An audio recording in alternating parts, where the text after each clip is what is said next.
When we first started, we understood that there was a need for emergency beds across the UK with the increasing pandemic.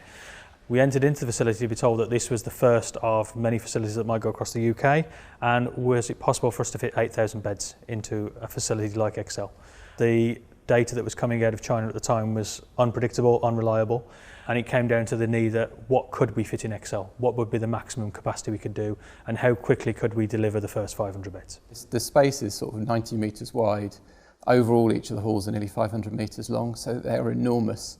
And it's a big black space with sort of bright twinkly lights at the top of it.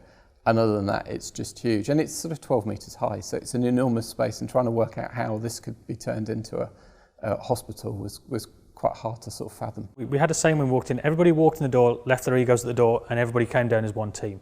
And it was very evident for the first couple of days that most people didn't even know each other's names, but everybody got stuck in and got involved in the process.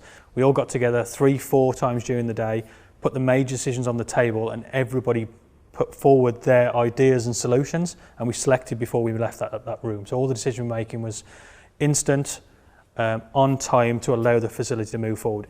The bed bay design was quite interesting because we knew the size of it broadly, and when we first got there on the Monday, it was the start of lockdown, so things were starting to shut. Builders merchants were closing, availability of materials was a real concern. I think on the second day we were introduced to the guys who make the exhibition stands, and they sort of showed us their system, and we looked at it, sketched stuff up, and we got that we had the beds taped up, and the guys got that really signed off by the clinical team. The programme was really challenging because we knew that we were designing, and as we were designing, we knew they were building. So we had to make sure that our designs were flexible. When we were putting stuff down, we were probably making an extra allowance for it to give us that flexibility.